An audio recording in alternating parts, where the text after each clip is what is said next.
Começamos então, meus irmãos, pela graça do Senhor, tudo certo. Temos aí no ar, na linha, o pastor Marcos Anderson Grove, fez a sua ligação, estará conversando aqui conosco no programa Tempo de Avivamento. Como nós dissemos logo no início do programa, ele atualmente é o pastor na igreja do Peru, da Igreja Adventista da Promessa, lá em Lima, no Peru, e hoje nos honra com a sua presença. E eu gostaria de saudá-lo, então de cumprimentar o pastor Marcos com a paz do Senhor Jesus Cristo. A paz do Senhor, pastor Marcos. Prazer poder falar com você, com todos os ouvintes do programa Tempo de Avivamento. É um prazer enorme poder conversar com, mesmo que é a distância toda, conversar com os nossos ouvintes do programa Tempo de Avivamento e contar um pouquinho da experiência missionária que estamos tendo aqui em Lima, Peru. Amém. Obrigado, pastor Marcos. Então, nós já dissemos aqui para os ouvintes do programa Tempo de Avivamento, o pastor Marcos ele foi pastor lá na igreja do Uruguai, né, na nossa igreja Adventista da Promessa do Uruguai, e depois ele foi enviado para a igreja lá em Lima, no Peru. Nós temos aqui algumas perguntas para fazer, pastor Marcos, e eu gostaria de você sentisse à vontade, né, nesse programa Tempo de Avivamento. Você mesmo, né, fez, né, o programa de Tempo de Avivamento, foi locutor do programa por um bom tempo lá no Rio Grande do Sul, estava falando agora no ar, agora há pouco, e hoje você está aí no Peru, está bem longe, mas mesmo assim está em contato, né, com o programa Tempo de Avivamento. Isso é bênção de Deus, com certeza. Eu gostaria de perguntar então, primeiramente, quando foi que você descobriu a sua vocação missionária, né? Que o chamado missionário é Deus que dá, e nós temos certeza disso. Mas como que você descobriu isso em você? Sim, tudo acontece de uma maneira bem interessante. Meu avô ele era pastor da igreja, meus tios são todos pastores da igreja, meu pai é pastor da igreja, mas filho de crente não é crente, né? Então, na minha juventude eu saí da igreja, tive 6 anos no mundo, e quando voltei para a igreja aos 18 anos de idade, eu passava a ser apenas mais um irmão da igreja, nós tínhamos que fazer alguma coisa. E Deus começou a nos despertar para essa questão missionária. Nessa época não era muito observado. Hoje está na moda missões, né?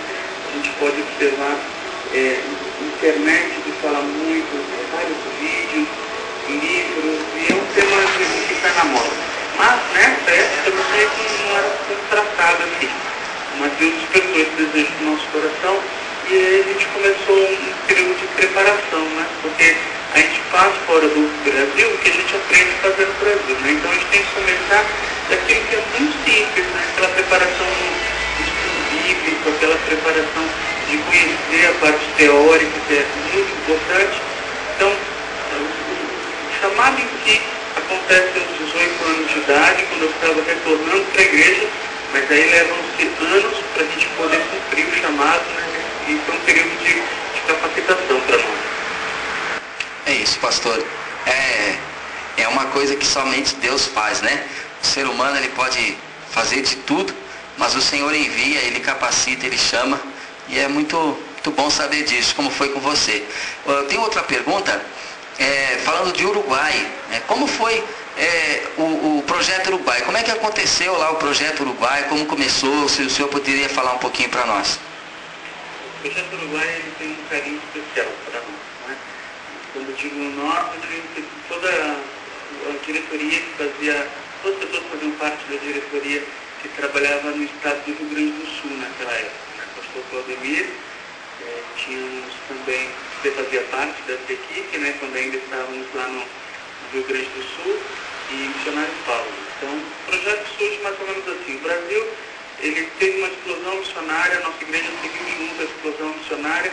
No final da década de 80, início de 90, a igreja ela voltou a visão para dentro das nossas fronteiras. Então a igreja se expandiu de uma forma considerável dentro do Brasil, alcançou diversos estados, cidades que nós não tínhamos, mas não cruzamos fronteiras, né? Fato que a gente chega então no Rio Grande do Sul, e a igreja no Rio Grande do Sul já tem mais de 4 décadas lá, mas ela não cruzou a fronteira para os países que estão ali juntos, né? Nós tínhamos na Argentina, que é um trabalho já de várias décadas também tínhamos chegado no Paraguai, mas o Uruguai em si, nós chegamos até o Rio Grande do Sul e paramos.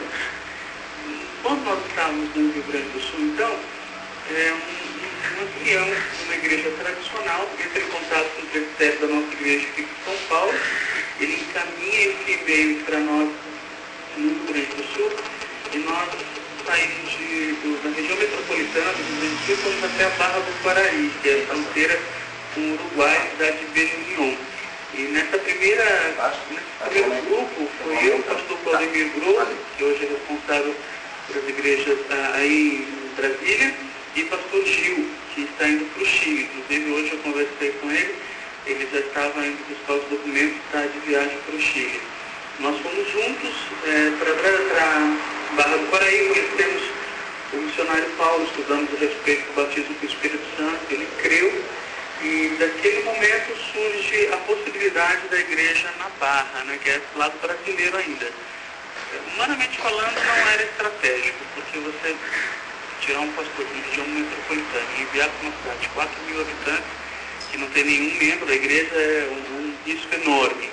Mas graças a Deus que o setor, a região em si, e os pastores que estavam a cargo, o pastor Claudemir, o pastor Fábio, creram nesse projeto e nos enviaram para lá. E aí, na Barra do Quaraí foi a nossa primeira igreja. Alguns meses depois, nós cruzamos fronteira na igreja na cidade de Belo União, no Uruguai, e ali nós começamos os primeiros contatos, visitando as pessoas e tentando levar o conhecimento do Evangelho do Senhor a pessoas que não tinham uma noção muito clara do que era o Evangelho puro e simples de Cristo, né? Tinha um contato com o cristianismo, já era todo o nosso continente, o cristianismo é muito normal, todos conhecem, mas é aquele conhecimento muito superficial, né? E aí a gente luta durante 2 anos para tentar levar um conhecimento um pouco mais aprofundado da Palavra de Deus. E aí a gente deixa lá um grupo de amigos que a gente nunca vai esquecer, né? Um grupo de amigos muito especial, a primeira igreja fora do Brasil que nós tivemos o prazer de participar da fundação. Então, sem dúvida, uma igreja que vai ficar guardada no nosso coração por bastante tempo. Muito bem, pastor Marcos, é uma linda história, né? Então foi uma ponte, né, do Rio Grande do Sul para o Uruguai, né? Uma igreja, e missionários, claro, com certeza com a visão de Deus, levando o Evangelho e levando crescimento, né? Dando crescimento ao Evangelho de Jesus, é isso? Exatamente, o Rio Grande do Sul foi importantíssimo para que nós chegássemos no Uruguai. E todos os pastores que trabalhavam nessa época do Rio Grande do Sul foram importantes porque eles cobriram o espaço que eu deixei no Rio Grande do Sul. Nessa época eu era responsável por 3 igrejas e eles carinhosamente cobriram esse espaço e nos deram condições para mim e para minha esposa Priscila chegarmos até o Uruguai. Então foi um trabalho que teve méritos e participação de todos, né? Todos apoiaram de alguma maneira. Ok, pastor Marcos. E outra pergunta, então, é assim, todo missionário ele passa por dificuldades e muitas dificuldades no campo, né? No campo missionário. Eu gostaria de saber aqui, os ouvintes do programa Tempo de Avivamento, quais as maiores dificuldades que o senhor encontrou lá no Uruguai? Bom, as dificuldades foram várias, né? Mas a gente ressalta 3 dificuldades que foram complicadas para nós superar. A primeira era o idioma, né? Nós o único país aqui no nosso continente que falamos português, né? Então a gente já tem essa dificuldade a mais do idioma. Sendo fronteira, eles entendiam muito bem o português, mas não é a mesma coisa, né? Não era a língua nativa deles. Então a gente sofreu durante um bom tempo para tentar facilitar a comunicação entre nós e os nossos irmãos do Uruguai. E o pastor? Pois não. Só um instantinho, eu recebi uma ligação, os irmãos estão pedindo que o senhor puder falar um pouquinho mais alto, aqui já está todo o volume, né, com o telefone. Talvez seja a distância, né, tantos quilômetros. Brincadeira. Ok, não, vamos tentar. Então eu vou tentar aqui falar um pouquinho mais alto. Tá ok, pode continuar, por favor. As nossas 3 dificuldades que a gente ressalta é a questão do idioma, que para nós foi uma dificuldade grande para tentar superar essa questão para anunciar o Evangelho. A segunda dificuldade é que o Uruguai é um país que oficialmente se ensina o ateísmo nas escolas. Então a criança está no período de formação, a aprendendo a fazer suas contas de matemática, aprendendo o seu idioma e todas as verdades. Em meio a essas verdades, eles ensinam uma grande mentira, que é o ateísmo. Então a criança crê no ateísmo. Então você conversa com uma criança de 10, 12, 13, 14 anos e elas não creem em Deus, são totalmente ateístas, não têm a menor noção de Deus. Então essa foi uma segunda dificuldade que nós encontramos na cidade. E uma terceira dificuldade é a situação econômica, né? O Uruguai, na região que nós morávamos, ele tinha uma situação financeira muito complicada, era instável, eram pessoas que viviam muito próximo à linha abaixo da linha da miséria. Então isso dificulta também o trabalho missionário, porque é muito fácil para nós falar do amor de Jesus, mas a gente precisa oferecer alguma coisa também. Às vezes, quando a pessoa não tem o que comer, nós precisamos oferecer isso. E em um lugar onde grande parte da população vive abaixo da linha da miséria, você tem que oferecer a muitos. E isso gera gasto muito alto, né? E às vezes as instituições missionárias não estão prontas para investir no ser humano também. Então essa foi uma dificuldade que a gente encontrou. Então a dificuldade do idioma foi grande, a dificuldade cultural do povo por ensinar o ateísmo foi enorme e a dificuldade financeira também ela existiu no Uruguai. Ah, entendi. Tá certo.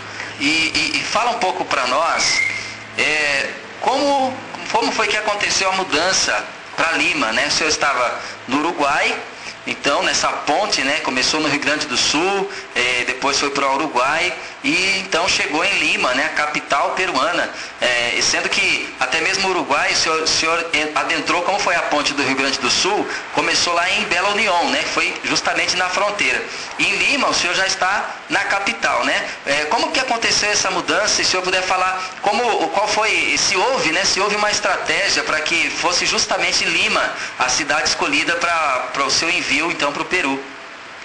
Ok, sim, foi uma estratégia. Nós estávamos no Uruguai e tínhamos visualizado que sempre começar pelos extremos é mais difícil.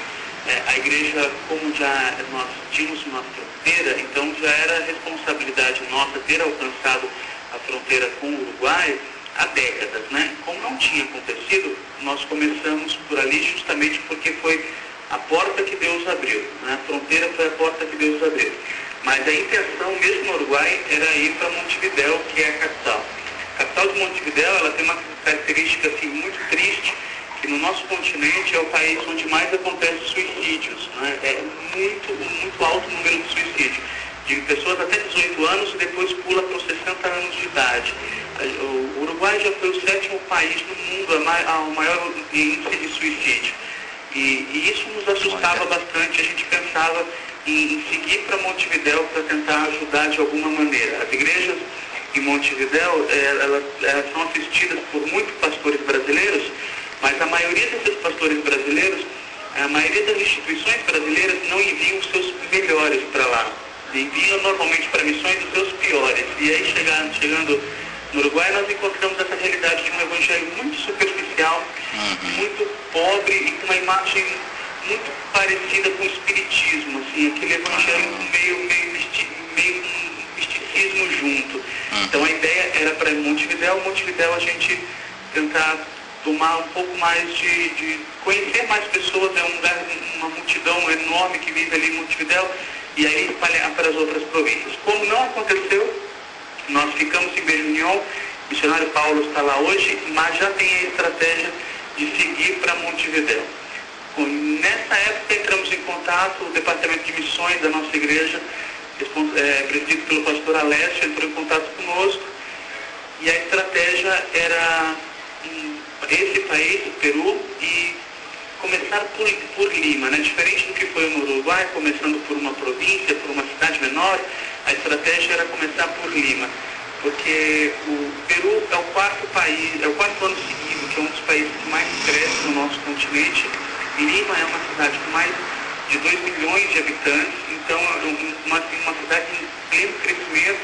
Então a ideia é aproveitar esse momento do país e aí a igreja tentar ser consolidada e expandir juntamente com o país nesse período. Sim.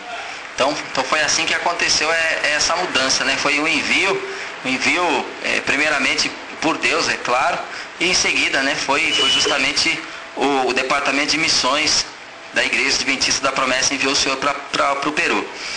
Eu gostaria de saber, e eu creio que também os ouvintes do programa Tempo de Avivamento, atualmente, né, o senhor está aí já, faz quanto tempo que o senhor está no Peru? Faz 1 ano e 4 meses, 3 meses. Já dá para ter uma noção, assim, né? Qual que é a realidade política, religiosa do país, assim? O senhor já deu algumas informações, se tiver alguma informação a mais, qual seria essa situação? Ok, a gente precisa conhecer a história, né, do povo. Vamos levar muito tempo para conhecer tudo, porque é um povo que, quando a gente fala de Brasil, a gente imagina 600 anos de história, né? Quando a gente fala de Peru, a gente tem que imaginar alguma coisa em torno de 3.000 anos de história. Olha. Então é uma cultura muito rica, né? Muito mais tempo, uma história muito mais profunda. Então, nesse período mais contemporâneo nosso, tem 2 fatos que são importantes. Primeiro, que era o presidente Alan Garcia, ele deixa o Peru está em crise total, de um dia para o outro quebra a moeda peruana e quem era rico num dia passa a ser pobre no outro dia, né? Nesse período acontecem vários suicídios, a violência toma conta da cidade, porque virou um verdadeiro caos. O presidente ele vai embora para a França nessa época. O terrorismo se aproveita dessa situação e toma conta de diversas províncias. Províncias é como se fossem estados para nós no Brasil. Sim. Tomam conta de diversos estados, que era na época o Sendero Luminoso, e eles faltavam chegar apenas à capital de Lima. As pessoas dos estados inferiores, eles vêm todos para Lima. Lima enche. Não tem mais onde essas pessoas viverem, eles sobem os morros. Então aqui parece muito com o Rio de Janeiro. Tem alguns morros e eles estão todos povoados de pessoas vindas de outros estados. Nesse período, o presidente Fujimori assume e começa uma verdadeira guerra contra o Sendero Luminoso. Então, diz os nossos amigos aqui, irmãos, que se explodiam 5, 6 bombas por dia em Lima já, né, há uns 10, 15 anos atrás. Então, o presidente vence, consegue prender o responsável, Ismael, e ele está preso hoje, cadeia perpétua, e depois desse período a situação econômica começa a melhorar, né? Como eu disse, é o 4º ano seguinte que o Peru está entre os nossos continentes que mais cresce, os investimentos do estrangeiro exterior voltam a acontecer no Peru, e hoje é uma situação bem estável, é um país ótimo para viver, assim, muitos estrangeiros, bastante investimento, e a situação política parece que está estabilizada. Esse ano é ano de eleição, agora em abril acontece a eleição para presidente de novo, e graças a Deus as coisas estão sob controle. A igreja, ela segue um movimento de crescimento, o evangelicalismo segue crescendo absurdamente. Dentre o grupo de católicos, o que é carismático segue crescendo, a igreja ortodoxa está caindo bastante, os números. Quem era católico há 2 anos atrás, hoje ou é evangélico ou é carismático. Então é um perfil muito brasileiro, né? As igrejas evangélicas seguem crescendo. A única coisa que não é positiva nisso é que existem igrejas que nós chamamos aí no Brasil de igrejas neopentecostais. E aqui elas existem também, então algumas delas são brasileiras, e isso prejudica bastante a nossa imagem, né? Igrejas brasileiras que pregam um péssimo evangelho, digamos assim. E essas igrejas também estão em crescimento aqui no Peru, mas aí a gente paga um preço também. Muito bem, pastor Marcos. Então está aí. Para quem ligou o rádio agora, nós estamos no programa Tempo de Avivamento. Você está ouvindo o programa Tempo de Avivamento, o programa da Igreja Adventista da Promessa. Uma igreja que, pela graça de Deus, há 79 anos, né, nós estamos lutando, muita gente lutando aí para que o Evangelho do Senhor Jesus seja conhecido em todo esse planeta, né? E nós estamos falando com o pastor Marcos Grovo, pastor da Igreja Adventista da Promessa, na cidade de Lima, no Peru. Então, essa entrevista internacional, né? Muita gente ligada, muita gente aí ouvindo o programa Tempo de Avivamento nesta noite. Pastor Marcos, eu ainda tenho mais algumas perguntas, né, se o tempo nos permitir. quais os métodos de evangelização que estão sendo usados pelo senhor, a sua esposa, né, missionária Priscila, todos que estão envolvidos aí nessa obra de evangelização no Peru? Quais são os métodos?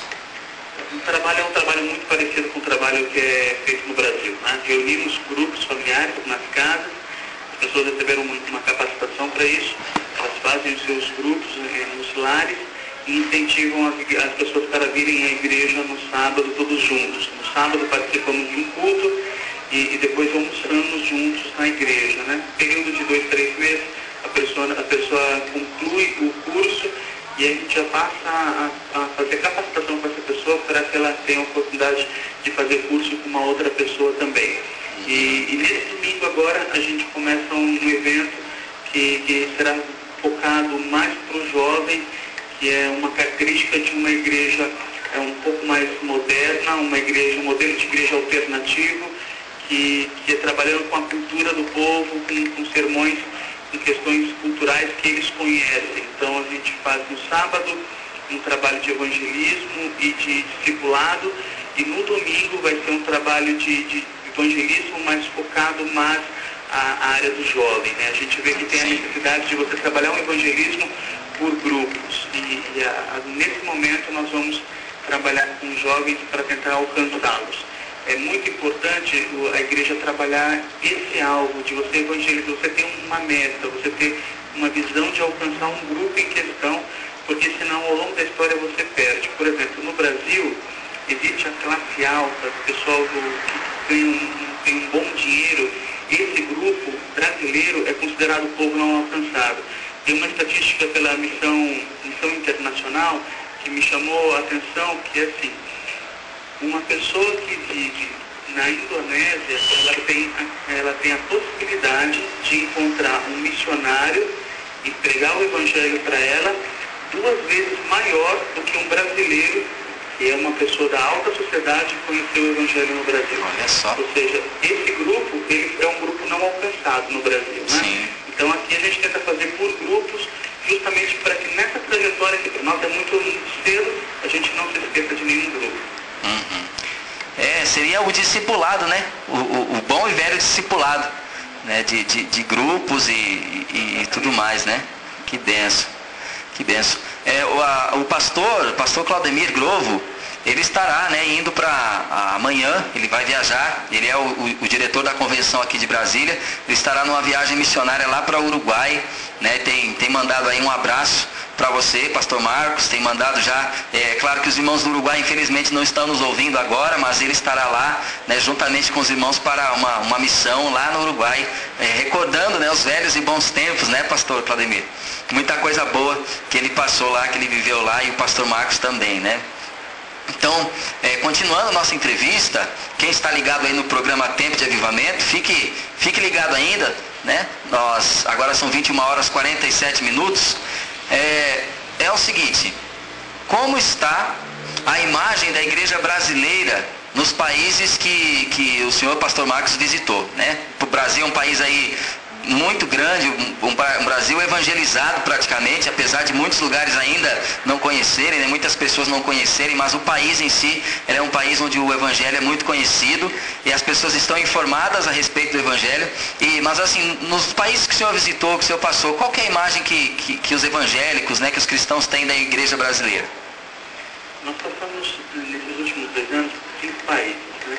Passamos Brasil, Argentina, Uruguai, Chile e Peru. E nesses países, todos têm uma representação brasileira. Todos têm igrejas brasileiras e todos têm pastores brasileiros.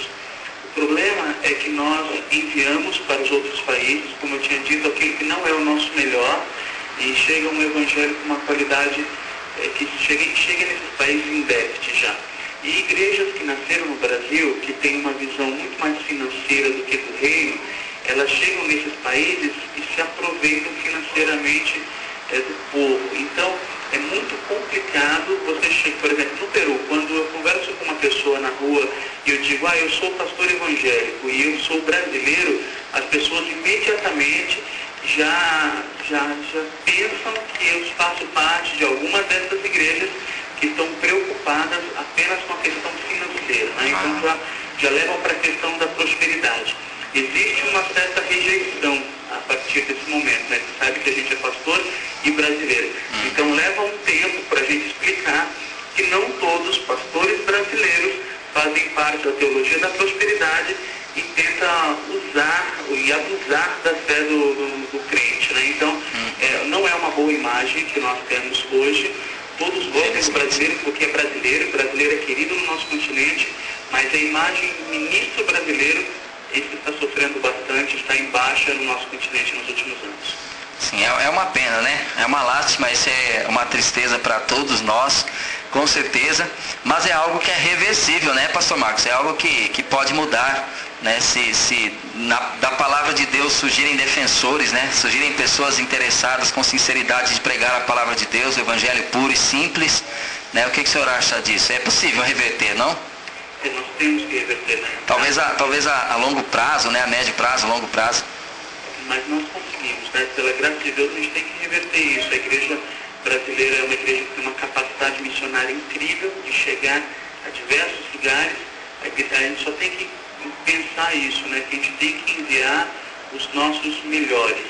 E bom, essas igrejas que já têm uma visão mais financeira, elas já vão, esse conceito vai ser mantido.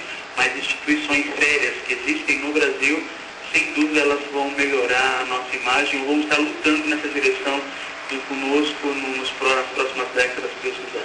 Amém. Pastor Marcos, então encerramos a nossa entrevista, né? Nós estamos encerrando o nosso tempo do programa, e nós agradecemos muito a sua participação.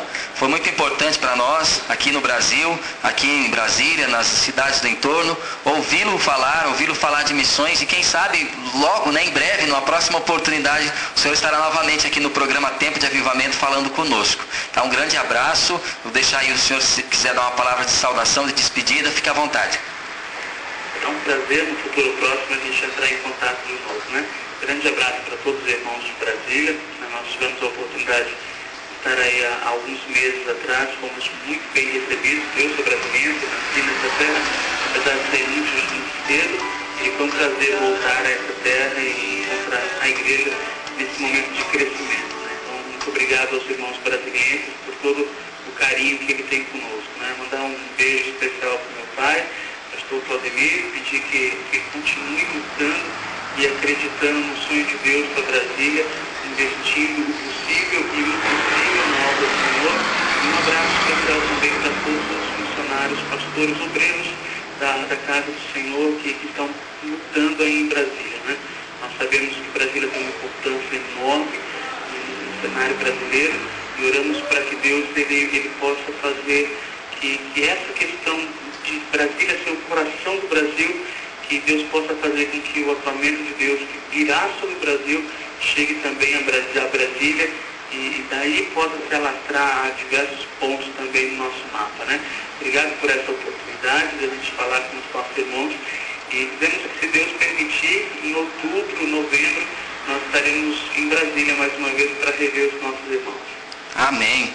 Se Deus quiser, né, pastor? Com certeza aí esse é o desejo de ver o senhor novamente, a missionária Priscila também, e os outros irmãos do Peru, né, que também desejarem, se for possível, venham para cá, serão bem recebidos com certeza. Que Deus abençoe, pastor Marcos, até uma próxima oportunidade, viu? A paz do Senhor. Amém. A paz do Senhor. Abraço a todos. Tchau, tchau. Amém. Tchau. Bem, meus irmãos, é isso. Já estaremos encerrando o programa Tempo de Avivamento. Que cada um fique com Deus, mas ainda um pedacinho do louvor, em seguida a bênção apostólica. Que Deus abençoe a vida de cada um. Amanhã novamente estaremos aqui com o programa Tempo de Avivamento, das 21 horas até as 22 horas, um programa da Igreja Adventista da Promessa, uma bênção de Deus para a sua vida. Agora são 21 horas e 53 minutos.